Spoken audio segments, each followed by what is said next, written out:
بصوا يا جماعه، انا حبيت ادلع ولادي النهارده بال200 جنيه دول، وقلت بس ما بديهاش. خدت ال200 جنيه وطلعت على سوق الغلابه، قلت هجيب فراخ وخضار وفاكهه. يلا ان شاء الله ما حد حوش.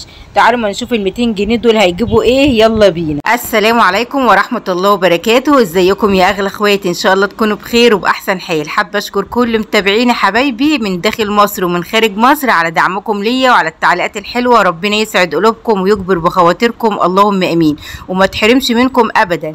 بصوا بقى احنا فين دلوقتي. احنا رايحين سوق الغلابه وراكبين دلوقتي الميني باص عشان نوصل لحد هناك. دعوه حلوه كده من قلوبكم بصلاح الحال، وربنا يرزق كل مشتاق بالذريه الصالحه، اللهم امين. تعالوا بقى ما نشوف احنا وصلنا لحد فين هنا، ونصلي على الرسول عليه افضل الصلاه والسلام. احنا دلوقتي رايحين سوق الغلابه اللي هو سوق سيد حماده. بصوا بقى احنا وصلنا دلوقتي عند محطه كشري الزعيم. هندخل من جنب المحطه كده، من جنب الكشري قصدي محل الكشري، هنلاقي السوق قدامنا على طول. ده اسمه سوق الغلابه، وتعالوا ما نشوف الاسعار فيه عامله ايه. بصوا يا جماعه السوق ده اسعاره حلوه قوي، وكل اللي عايز يعرف اسعار السوق هسيب لكم لينك الفيديو في اول تعليق مثبت. اشتريت خضار واشتريت فراخ واشتريت فاكهه. الله اكبر، احلى لايك بقى من احلى اخوات. هتشوفوا المشتريات دلوقتي وهتتفاجئوا معايا. بصوا بقى ما نسيتش كمان الحاجات الحلوه اللي انا اشتريتها. كمان اشتريت ورد، واشتريت ورد يا مامتي. امال وانا ماليش اللي انا ادلع نفسي واشجع الراجل الطيب اللي بيبيع كمان. احلى تشجيع منكم. بص بقى روحت البيت اهو وجبت المشتريات. جاهزين علشان هطلع دلوقتي المشتريات ب200 جنيه. يلا احلى تشجيع بقى منكم. اهم حاجه الورد، لازم نشجع صاحب الورد يا جماعه.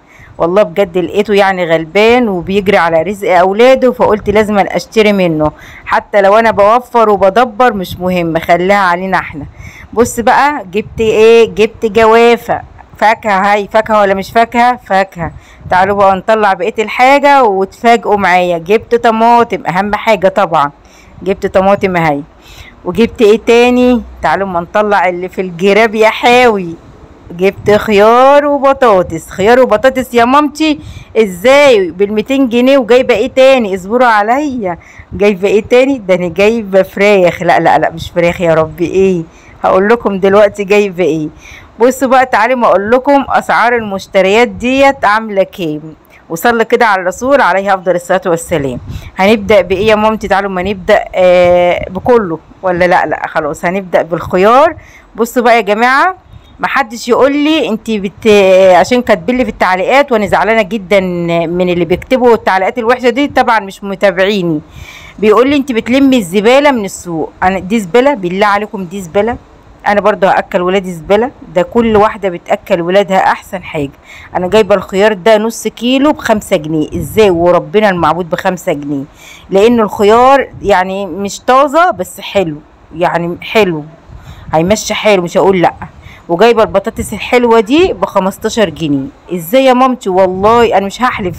بصوا اللي عايز يصدق يصدق، لانها رفيعه خالص. انا نقيت البطاطس رفيعه خالص ب15 جنيه. حلوه، هتمشي طبيخ وتمشي تحمير وتمشي كل حاجه. لازما الواحد على قد لحافه يمد رجليه، مش لازما نروح نجيب الحاجه الغاليه عشان كبيره. كله هيمشي. يعني هي مش بطاطس؟ لا بطاطس. معاكم برضو الطماطم الحلوه دي ب15.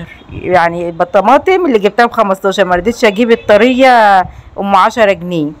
وبصوا بقى جبت الجوافه دي، جبت كيلو وربع ب10. بصوا مفاجاه، كان الراجل بيبيعها ب8 جنيه جميله، وكان علينا الزحمه موت. بس قال لي بص اللي عايز يعرف الاسعار على قناه مامتي طباخه، سيب لكم لينك الفيديو في اول تعليق مثبت. كيلو وربع جوافه ب10 جنيه. بصوا اللهم صل على النبي. ايه تاني يا مامتي جبتي بقى بال200 جنيه؟ انتوا احسبوا بقى. جبت ايه تاني؟ اللهم صل على النبي. جبت الورد. ورد يا مامتي، وبتدبري وتوفري يا جماعه. نشجع الناس غلابه بيجري على اكل عيشه هو واولاده، فربنا يرزقه ويوسع عليه. قلت احب اشجعه كده. جبت الزهريتين دول ب20 جنيه، الواحده ب10 جنيه زي بعضه. بصوا على قد ما تقدروا، لو لقيتوا ناس غلابه كده وبيجري على اكل عيشه ساعدوه وشجعوه، مش هيجرى حاجه يعني ال10 ولا ال20 جنيه، وربنا بيرزق. يعني ربنا اسمه الرزاق.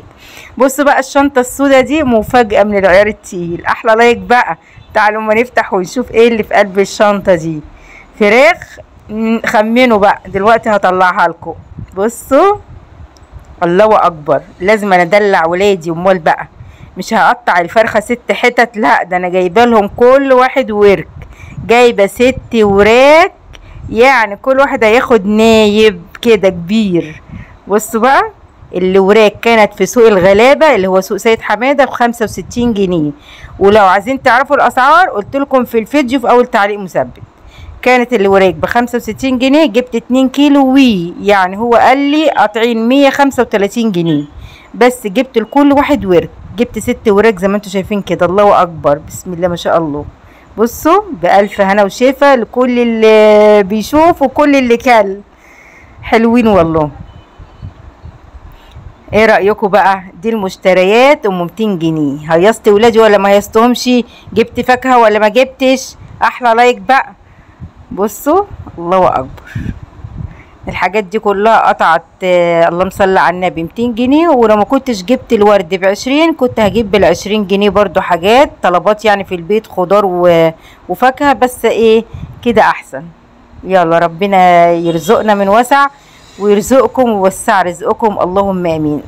اشوفكم على خير، مع السلامة.